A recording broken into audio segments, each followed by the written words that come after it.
Hi, I'm Angela Wolf, online instructor and fashion designer, and in this season, it's all about the wrap. Wrap dresses, but don't worry, if you don't wear dresses, this could also be wrap tops. So I'm gonna start with just a basic one. This one here, I'm gonna show you how to sew the little slit in the side, the belt wraps around, very cute, easy to do. So let's talk about fit for a moment. The big thing with wrap dresses is quite often, this might gap or this pulls too tight. Don't worry, throughout the season, I'm gonna help you out with this. So let's take a look at the pattern. This is a basic pattern just for a simple wrap dress where I could have the belt going through the side or I could have the belt attached to the front, which you'll see in the next episode. So for this one, I've already cut my pattern out, I've cut out all my pieces. The first thing you wanna do is be sure to mark your darts. And how I do that, this is the bust dart and this is the waist dart. Depending on your shape, you might have a bigger dart or smaller, you're gonna fit it to yourself. But I wanted to give you just a couple tips for this. So when I transfer this over, now I'm just using a muslin fabric for this one. I'm gonna make these dots a little darker and you can see how these translate to this dart here and this here. The other thing I do is I give myself two little snips here, and I'll put a marker there so you can see that. And I'll show you how to sew those. But before that, what about your fabric? For a wrap dress, there are so many different things you could pick out, but for this one, it's very simple. I chose a rayon fabric. Piece cut out already. It really doesn't have any stretch, but it's very lightweight, loose. I've already pre-washed my fabric and dried it, so it won't shrink when I'm finished, and I'm ready to start sewing. So for the darts, I gave myself these two little notches right here. And I'm just going to pick up the fabric and give it a little tug here. I will match up these two notches. The one thing you want to be careful of, and this is so important, if you go, you never know if your fabric slid a little bit while you cut it out, you want to match these up, but if these go like this and you have a twist in your dart, like this, stop. Start over. It's more important for this dart to line up and this to be completely flat than it is to make sure that these two match up because it might have gotten twisted. So that's my first tip. The next one is when it comes to the bust dart, I like to start right at the tip. You can go either way. You can start at the other end and go to the smaller end. Put the needle down right close to the edge. And depending on your fabric, now this dress behind me has a lot of print on it, so you're not gonna notice if the dart had a little bit of a error in it, I should say, but this is what I'm gonna do. I'm gonna set it up to a straight stitch with the needle in the center position. Just lift that up. Now, I can either just do a lock stitch, which puts it in place, two little stitches, or I could change the stitch length to very narrow, like a 1.0, and start stitching. And what that does is that stitch is so tight that you don't have to worry about back stitching. When you back stitch at the tip of a dart, it makes it very thick. Your seam, very thick.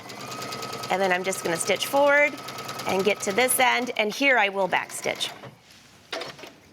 Bring that up. Looks like I caught my fabric just a little bit, but I think you got the idea.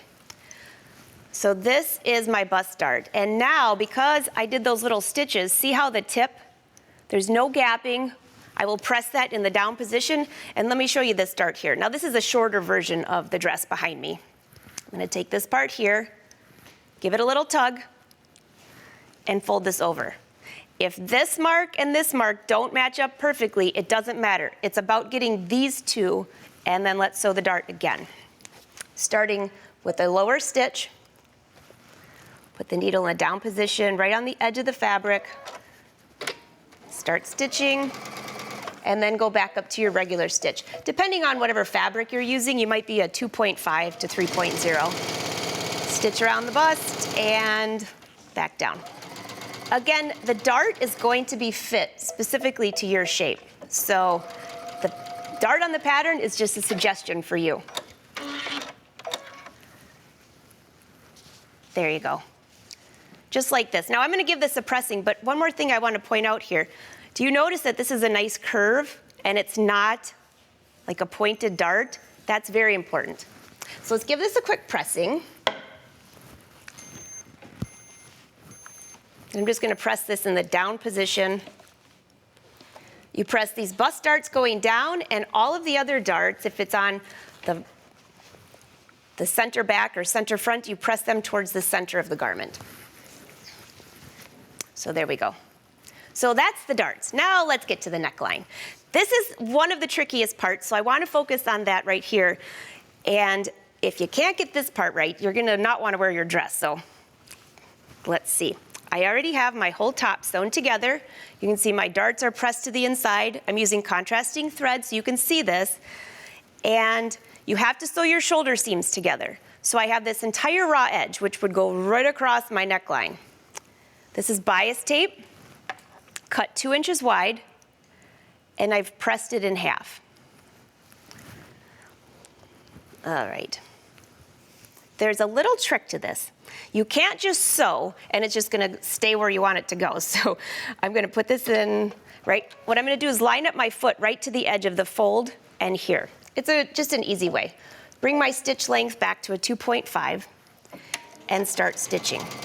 Now here's the key. If you watch my hand, I'm not using pins, but I give this a little tug.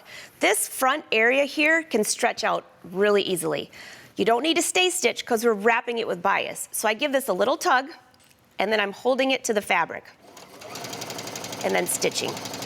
Give it a little tug, and stitching. So the bias tape is actually a little bit tighter than the actual top, and what it's gonna do is hold that front area in place so it won't gap open.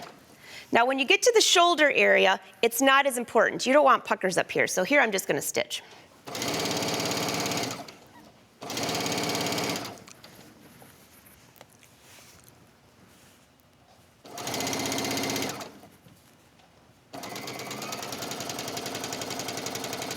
All right, I'm just gonna stop for a second. So you can see I've stitched the bias tape right to the front edge. There's no puckering here. But what this does is this holds this in place now, so it won't stretch out. Let me show you the other side that isn't stitched yet. If I didn't do that, look at how much that stretches. So that's what I'm referring to, that this bias tape is gonna hold this in place. When you get to the center back of your top, you're gonna hold the bias tape a little bit more. Just think of all the areas that could cause gapping. It's cut either a little bit on the bias or definitely not on the straighter grain. In the shoulder area, again, you don't want to stretch the bias tape because that will cause puckers. I'm sure you've heard me talk about that in another episode, especially when it comes to sewing knits. And then back down the other side here. And this is where, again, you're going to give it a little tug and hold. And tug and hold. All the way to the other side.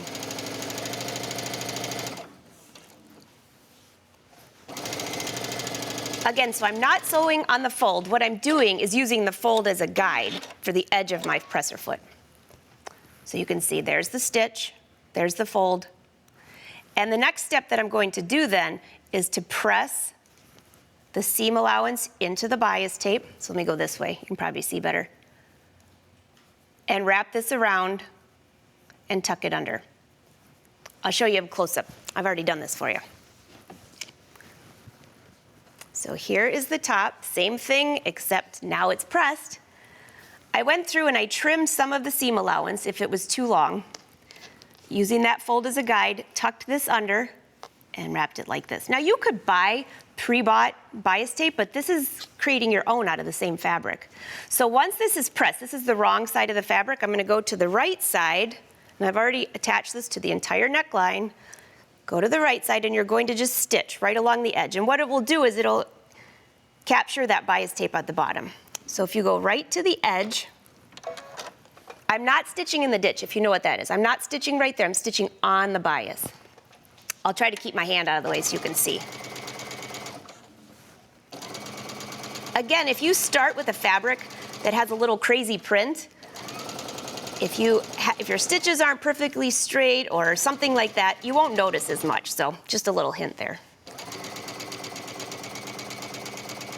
All right, I'm gonna stitch a little further and then I'm gonna take you back up here and see what's left. So let's take a look at what we have. Again, I'm using the contrasting thread so you can see that. So that stitch that right into place. Look, it's not stretching. That's the front of the neckline that was stretching earlier, and it encaptures that bias tape. So let's go back up here, and I just wanted to show you one more thing on here. For this one, I've already closed the dart. I'll use the pattern so you can see this. And I will show you this in the next episode a little bit better when I compare the two belts. But I'm going to stitch all the way down on the pattern to right here. This is where my belt mark is. My belt is actually going to fit through that hole. So I will stitch to here, do a back stitch, do a basting stitch through here, a back stitch, and then stitch to the hem. I will press the seam open, and then this basting area I can pop open real easy, and this is where the belt will fit through. So for this one, you can cut whatever size pattern you want. I actually chose, this is about 5 inches wide, and you can see my stitching. I left it inside out so you can see this. On one side, remember it's always gonna wrap with your left going over the left, the right going over the left. And this one will attach to one side, and on the other one, you're going to attach it over to the side, and this will slide right through here to wrap. So let's look back at the dress so you can see this a little better. With all this crazy print, it might be a little difficult. So I'm gonna open this up so you can see. This is one wrap style where I attached here, went through this hole, and then brought this back around to here. And then this is the larger piece that I just showed you, and tied it on here. And you can make these as long as short as you want, or some people like to wrap it double. And that's how simple that is. So that's the basics of this dress. In the next episode, we're gonna look at another wrap, and I'm gonna show you a little bit more about that side seam.